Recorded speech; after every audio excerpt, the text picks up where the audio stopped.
반갑습니다. 오늘은 드디어 16장입니다. 제목은 담대하라, 내가 세상을 이기었노라 라는 제목을 가지고 말씀을 나누고자 합니다.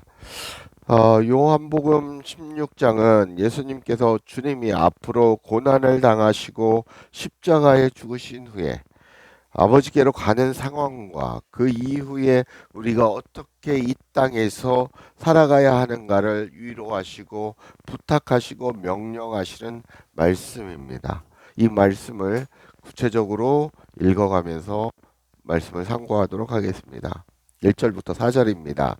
내가 이것을 너에게 이름은 너희로 실족하지 않게 하려 함이니 사람들이 너희를 출교할 뿐 아니라 때가 이르면 무릇 너희를 죽이는 자가 생각하기를 이것이 하나님을 섬기는 일이라 하리라. 그들이 이런 일을 할 것은 아버지와 나를 알지 못하기 때문이라 못함이라. 오직 너희에게 이 말을 한 것은 너희로 그때를 당하면 내가 너희에게 말한 이것을 기억나게 하려 하며 처음부터 이 말을 하지 아니한 것은 내가 너희와 함께 있었음이라라고 말씀하고 있습니다. 주님께서 제자들과 하나님의 백성들에게 하늘의 비밀을 알리고 앞으로의 일들을 알림은 바로 너희가 실족하지 않고 믿음을 굳게 지키기 위함이라는 것입니다. 죄의 무리 중에 있는 일부 하나님을 믿는다고 하는 자들, 유대인과 바리새인들 또한 하나님과 예수 그리스도에 대해서 잘 알지 못했다는 것입니다. 너희를 핍박하고 출교하며 죽인다라는 것입니다. 그 일이 바로 주의 일이라고 착각하고 그렇게 알고 행한다라는 것이죠. 그러나 깨어 근신하며 주를 아는데 힘쓰면서 믿음을 굳게 지키는 그런 하나님의 백성이 되라라고 말씀을 하고 있습니다.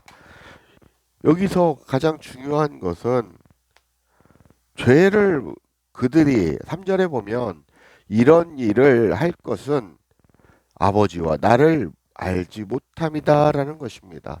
이런 일이라는 것은 죄를 범죄함이죠. 범죄함. 누구 앞에 범죄함입니까? 하나님 앞에. 하나님 앞에 범죄하는 것은 왜 그러냐? 하나님과 그의 아들 예수 그리스도를 알지 못하기 때문이다라는 것입니다. 근데 그 중에 이 범죄함을 하는 자들이 누구냐? 유대인과 바리새인이라는 것입니다. 이분들은 율법에 정통한 자입니다. 그리고 말씀에 정통한 자입니다. 모세오경을 달달달 읽고 다녔던 그런 자들입니다.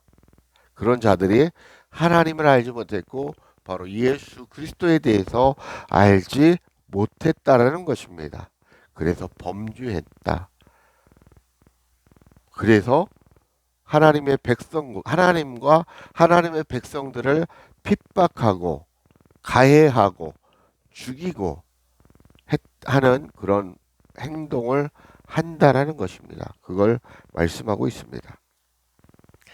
그래서 그런 너희들은 반대로 이 무리의 범죄함에 사단의 무리에 속하지 아니하는 하나님의 백성들은 어떻게 해야 됩니까? 하나님을 아는 일과 예수 그리스도 아는 일에 전념해야 된다는 것입니다. 하나님의 마음과 하나님의 뜻을 아는 그 일에 우리가 전념하며 살아야 된다. 그래야 범죄하지 않기 때문에 그렇게 살아야 된다는 것을 말씀하고 있는 것입니다. 5절에서 11절을 보겠습니다. 지금 내가 나를 보내신 이에게 가는데 너희 중에 나더러 어디로 가는지 묻는 자가 없고 도리어 내가 이 말을 함으로 너희 마음의 근심이 가득하였도다.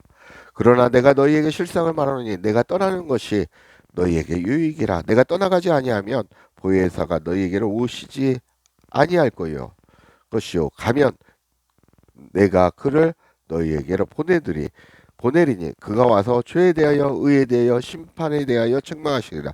죄에 대하여라 하면 그들이 나를 믿지 아니하며 의에 대하여라면 내가 그 아버지께로 가니 너희가 다시 나를 보지 못하며 심판에 대하여라면 이 세상 임금이 심판을 받았음이라 라고 말씀하고 있습니다. 이제는 예수 그리스도께서 예수 그리스도께서 십자가의 죽으심, 죽으셔야만이 누가 옵니까? 누구를 보낸다라는 것입니까? 보혜사를 보내주신다는, 죽으셔야 누구를 보내주십니까? 보혜사를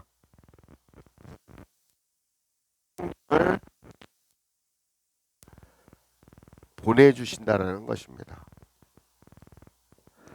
예수님은 이 땅에 죽으시러 오셨다라는 것입니다.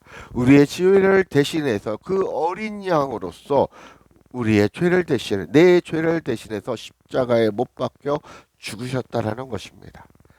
그 사건이, 그 2000년대 그 사건이 어디에서 일어나야 됩니까? 여러분의 마음 땅 안에서, 내 안에서 주님과 함께 십자가에 못 박혀 죽으셔야 된다라는 것입니다. 그래야 그 보혜사 성령이 여러분 안에, 내 안에 찾아오신다라는 것입니다. 그래서 나는 예수 그리스도와 함께 십자가에 못 박혀 죽고 그리스도와 함께 부활하였다라는 것입니다. 이 내용이. 그래서 이제는 내가 사는 것이 아니요 내 안에 누가 사는 것이라 하나님의 영, 하나님이 나와 함께 함이라. 이 말씀입니다. 하나님은 죽으시러, 예수 그리스도는 죽으시러 오셨고 그래야 보혜사 성령을 너희에게 보내주신다는 것입니다. 그런데 내가 간다고 하는데 너희들은 그 영적인 그 진리의 의미를 왜 제자들에게 예수님이 말씀하십니다. 왜 물어보지 않냐 하면서 설명하시는 것입니다. 하나님의 뜻에 의해 내가 떠나가야 된다라는 것입니다. 세상적인 힘의 논리에 의해 근심하지 말고 영적인 하나님을 바라보면서 힘을 내라는 것입니다. 누구를 보내주신다라는 것입니까? 이제는 내가 죽으면 보혜사를 너에게, 너와 함께 살 수 있도록 그가 너를 도우신다라는 것입니다. 그래서 죄에 대해, 의에 대해, 심판에 대해 세상을 깨우친다고 말씀하고 있습니다. 그게 본질입니다. 복음의 본질이 죄에 대해, 의에 대해, 심판에 대해 말씀하시는 게 본질이라는 것입니다. 죄에 대해라 하면 그들이 나를, 예수 그리스도를 믿지 아니함이라는 것입니다. 의에 대하려면 하나님의 공의가 실현되는 것입니다. 하나님의 공의가 무엇입니까? 이 땅에 예수 그리스도를 보내주셔서 여러분들을 죄에서 구원하여 주시고 죽음의 사탄의 그 어둠 속에서 구속, 곧 죄사함을 받게끔 여러분을 이끌어 오셨지 않습니까? 대가를 치르시고 자기 몸을 주시고 우리를 구해 주셨지 않습니까? 그 의를 이루시고, 이루시는 게 공의를, 하나님의 뜻을 이루는 게 의를, 심판에 대하라면 죄인들이 이 땅에서 하나님의 공의로운 심판을 이루시는 누가? 예수 그리스도께서 하나님의 대행자로서, 대언자로서, 심판의 주로서 우리를 심판하신다는 것입니다. 이 세 가지를 다 누가 하는 겁니까? 예수 그리스도께서 하시는 일입니다. 죄에 대해서, 의에 대해서, 심판에 대해서 가르치시고, 이게 복음입니다. 깨우치시고, 그리고 그것을 바로 알아서 주님과 함께 복된 삶을 누리게 하는 게 하나님의 공의로운 뜻이라는 것입니다. 그 일을 누가 한다라는 것입니까? 보혜사의 성령께서 여러분에게 가르치시고 깨닫게 하시고 인도하신다라는 것입니다. 12절에서 15절입니다. 내가 아직도 너희에게 이를 것이 많으나 지금은 너희가 감당하지 못하리라. 진리의 성령이 오시면 그가 너희를 모든 진리 가운데로 인도하시리니 그가 스스로 하지 않고 오직 들은 것을 말하면 장래 일을 너희에게 알리시리라. 그가 내 영광을 나타내니 내 것을 가지고 너희에게 알리겠습니다. 무릇 아버지께 있는 것은 다 내 것이라. 그러므로 내가 말하기를 그가 내 것을 가지고 너희에게 알리시리라 하였노라. 이게 결론은 보혜사 성령님께서 오셔서 하는 일에 대해서 말씀을 하시는데, 보혜사 성령님이 하시는 일은 무엇입니까? 진리의 성령이 오시면 너희를 진리 가운데로 인도하는 것입니다. 근데 진리 가운데서 인도하고 말씀을 가르치시고 하는데 누구로부터 들은 말씀? 예수 그리스도로부터 들은 말씀. 예수 그리스도를 통하여 전달받은 사항들을 우리에게 그대로 행하신다라는 것입니다. 예수 그리스도는 누구를 통해서 들었습니까? 성부 하나님으로부터 듣고 전달받은 사항을 그대로 행하셨던 분이 예수 그리스도십니다. 그 내용을 바로 보혜사 성령에게 지금은 이 땅에서 성령께서 그 일을 행하신다라는 것입니다. 그래서 우리가 이 영적인 비밀을 그래서 성삼위 일체 하나님이라고 하지 않습니까? 성삼일체 하나님. 역할이 그 본체는 같으시나 그 사명과 역할이 다르신 그 부분, 그 하나님을 성삼일체 하나님이시라고 그래 우리가 말씀하고 있습니다. 이 보혜사 하나님께서 오셔서 우리를 진리로 인도하신다라는 것입니다.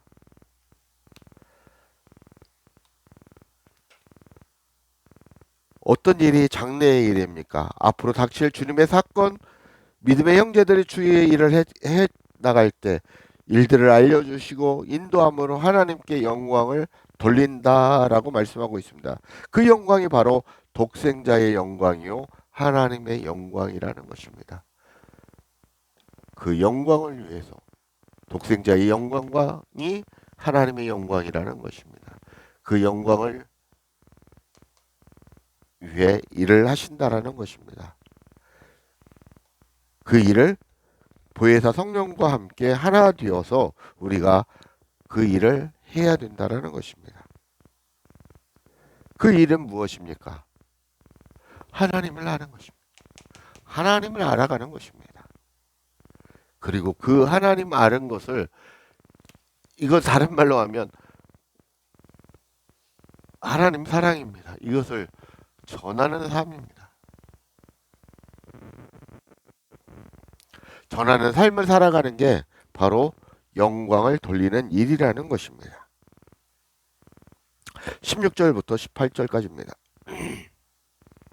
조금 있으면 너희가 나를 보지 못하겠고 또 조금 있으면 나를 보리라 하시니 제자들 중에 서로 말하되 우리에게 말씀하신 바 조금 있으면 나를 보지 못하겠고 또 조금 있으면 나를 보리라 하시며 또 내가 아버지께로 가미라 하신 것이 무슨 말씀이냐 하고 또 말하되 조금 있으면이라 하신 말씀이 무슨 말씀이냐 무엇을 말씀하시는지 알지 못하노라 하시거든. 이게 좀 복잡하게 써놨는데 주님께서 말씀하신 조금 있으면 나를 보지 못하고 또 조금 있으면 나를 보리라 하신 그 말씀의 뜻을 잘 모르겠습니다.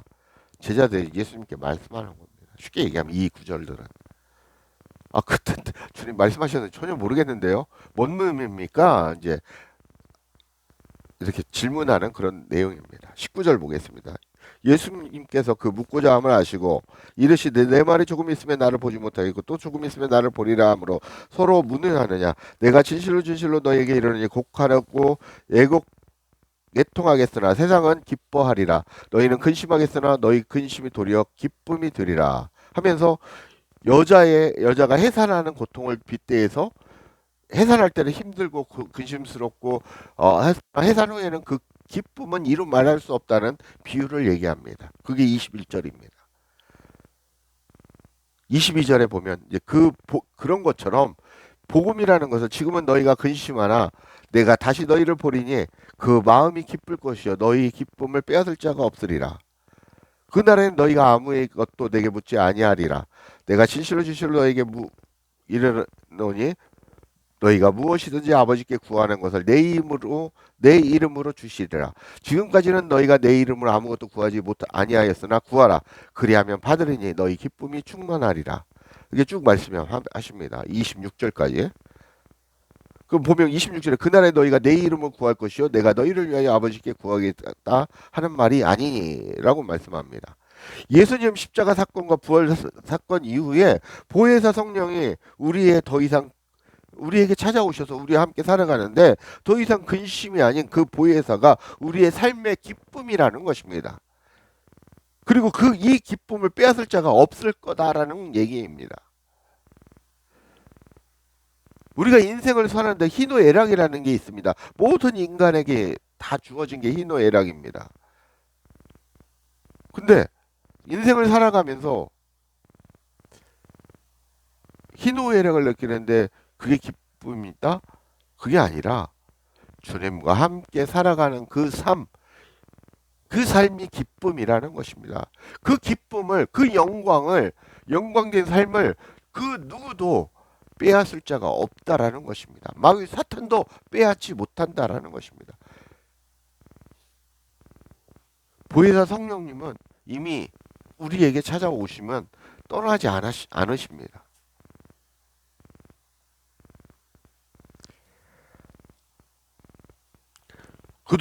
그동안에 우리가 뭐 많이 구했을 겁니다. 기도도 했을 겁니다. 그러나 성경은 그동안에는 너희가 구하지 아니했다라는 것입니다.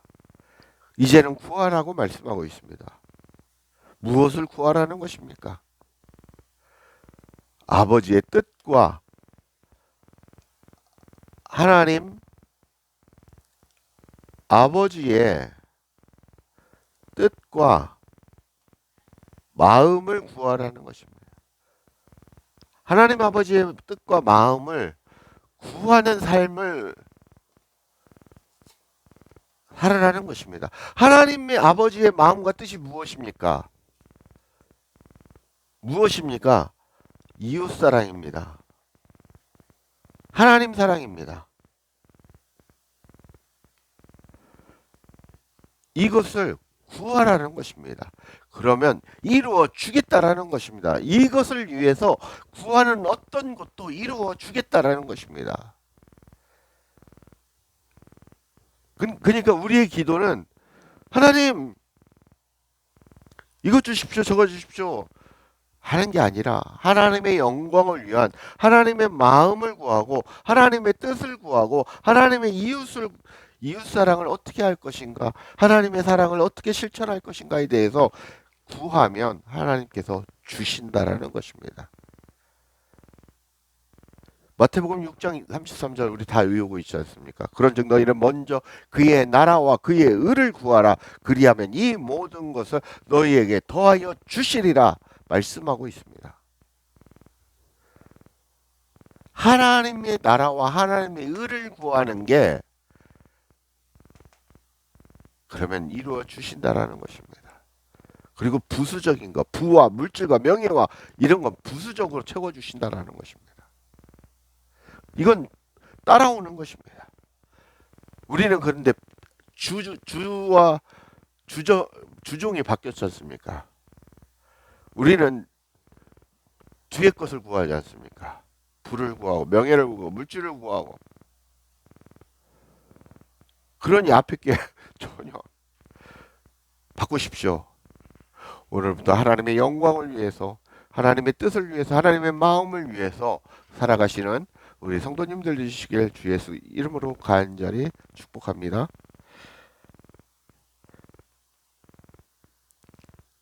27절부터 마지막 절까지 보겠습니다. 이는 너희가 나를 사랑하고 또 내가 하나님께로부터 온 줄 믿었으므로 아버지께서 친히 너희를 사랑하심이라. 내가 아버지께서 나와 세상에 왔고 세상을 떠나 아버지께로 가노니 가노라 하시니 제자들이 말하되 지금은 밝히 말씀하시고 아무 비유도 마주하지 쭉 보면 되겠습니다. 그리고 32절에 보라 너희가 다 각각 제 곳으로 흩어지고 나 혼자 둘 때가 오나니 벌써 왔도다.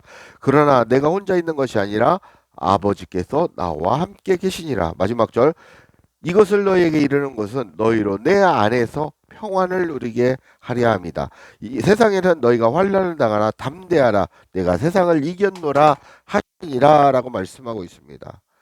너희가 이제 나 예수 그리스도의 일, 예수 그리스도를 사랑하고 아버지께로부터 보람받은 그 메시아임을 믿음으로 너희를 하나님의 자녀로서 인정하시고 하나님께서 사랑하신다라는 것입니다. 이제 주님의 사역을 이루시러 이제는 아버지께로 간다라는 것입니다. 이제야 비로소 주님의 말씀과 가르침이 하나님으로부터 나옴을 믿습니다라고 하는 제자들의 고백을 우리는 볼 수 있습니다. 제자들이 이제 영적으로 깨달았고 진짜 믿음을 소유하게 되었습니다. 이제 내가 붙잡힌 이후 너희가 흩어지고 나 혼자 있게 되나 아버지께서 함께 하심으로 나는 나의 사명을 다할 수 있다라는 것입니다. 다 한다라는 것입니다. 장래의 일을 이루면 너희가 담대하게 세상을 이기는 삶을 살라는 것인데 이는 어디 안에서? 내 안에서 그리스도 안에서 있어야 우리가 참 평안을 누릴 수 있다라는 것입니다. 참 평안.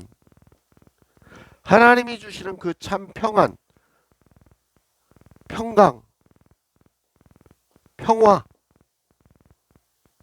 다 같은 말인데 같은 뜻입니다. 참 평안을 누릴 수 있다라는 것입니다.